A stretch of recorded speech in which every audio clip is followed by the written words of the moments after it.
All right, so here's the case-winning PK No Brave or Adventure engine. It's a pretty standard list, nothing too crazy. But we're going to start off with two Ash, two Ogre for the hand trap lineup. I chose to run two of each, just to see them, and also they're hard ones for turn, and you don't really want to open multiples. So three Torn Scale, three Silent Boots, two Ancient Cloaks, one Greaves, one Gloves, pretty standard. It always comes down to the pilot of the deck, depending on what you open. But 9 times out of 10, you're going to get your combo when you're playing with this deck. You're going to see a Cherubini play, which sets up everything else. I ran two Junk Forward. It was kind of a flex spot to kind of increase consistency and to try to get my Cherubini play. I didn't see it once. When I had reinforcement in hand, I never searched it. I always went for like Rusty or Torn Scales. Excuse me. I always went for Torn Scales or one of the PKs to kind of get out to get into my Cherubini. But he's a flex spot. The two bricks, the one semi brick. For some reason, I always draw Dasher or Celestial. I don't know why. But sometimes Scythe is in your hand. It's not that much of a brick. You still get your plays. It allows you not to waste your Dagda play. Not really wasted, but if you open Scythe, a lot of times if you do have like your combo, you can go into Appaloosa. Or you have access to Appaloosa play. So that's it for the bricks. I ran the small BA engine with Graph and Seer. A lot of people cut it in the Brave or the Adventurer token part, but I still think it's good. Even if you open these, you can still find a way to discard to get one of them off. So it's not that much of a brick. And then I ran the two other extenders with Wielder and Tracker. These are like the perfect extenders for the deck. Just running these, one of each is perfect. It did come up a lot when I saw it in hand. So for the spells, we got Triple Droplet, Double Fusion Destiny, Double E-Telly. I ran two E-Telly just because I don't like to open a lot of multiples and you get rid of like your hand advantage, because at any point if they ask you, and just depending on your hand setup, it'll cripple you. So I think two utility is perfect.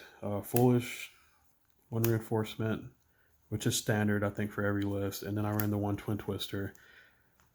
I think every PK list should run one form of back row hate, and Twin Twister to me is just perfect.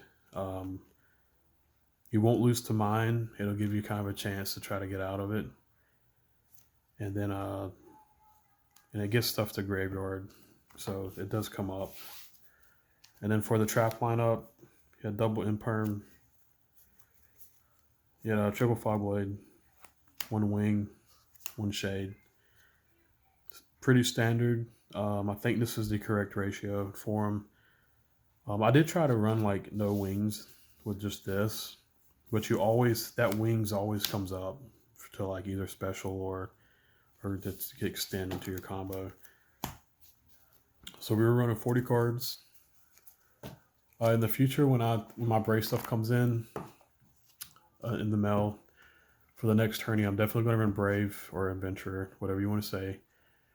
I might bump the numbers up to around 42 or 44 cards, because PK can get away with that. We'll just run more extenders. So for the extra deck, the standard the standard duo, we have the Dagda, the Link Spider.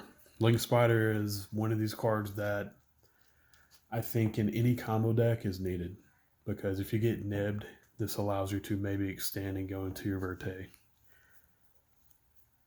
We run the one Cherubini. I could see potentially people running two in the future just to kind of have that surprise Cherubini play. The one Rusty. Again, this is a standard, nothing too crazy. He just keeps extending. You got the one Appaloosa, Then we run the one unicorn with the access code talker. These two pair with each other very well. Some lists run the Phoenix. The Phoenix is not needed because you have Break Sword to pop cards or to just kind of set up the OTK. So speaking of Break Sword, you got two of those with Raiders Knight and Arc Rebellion.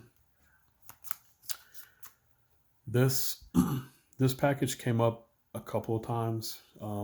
What's cool about Arc Rebellion is that if you drop a sim, he still gains the original attack. So he's still going to kill your opponent. This guy usually winds up having 12 to 15,000 attack power, depending on the board. And like in these grindy games, if you're able to get him out and life points are kind of low for both, he still one punches. So he's actually, to me, he was kind of like on the level of Access Code Talker or better. You got the one levy. This is needed. At least one of these is needed for a standard list. It keeps you from banishing your PKs after you start extending with them. And it sets up for that turn 2 play. Once the game state gets simplified, you just win. And then the last spot, I ran the one Zeus. This never came up. But it is good to have to threaten people with Zeus. If you like want to make an Xyz and a swing over something, people know that you're going to try to go to Zeus play. And they'll do everything in their power to stop your attack. So I think the one Zeus is necessary, but you could possibly play without it. So for the side deck, we got the Twin Twister, the Harpy, just some back row hate. 2 Evilly, Red Reboot. I think Red Reboot should be played in every deck, or side deck, going into this format. Dimensional Barrier. 3 Lancia. This should be in everybody's side deck, or maybe main deck. So this is a great card. It just shuts people down. And of course, a 3 Nib. And I think this is 14 cards. The last card I would probably just put like a Called by the Grave or something. But it's kind of just a flex spot. The side deck doesn't really matter too much. A lot of it's standard. It just comes down to preference and what people expect to play at like a tournament. So hopefully the next case tourney, which I think it should be the next weekend, I'm going to play the Brave Engine. We're going to see what happens. So maybe I'll bring you guys another deck list that following weekend. So, but yeah, thank you for tuning in. If you like what you see, just like and subscribe. And yeah, thank you guys.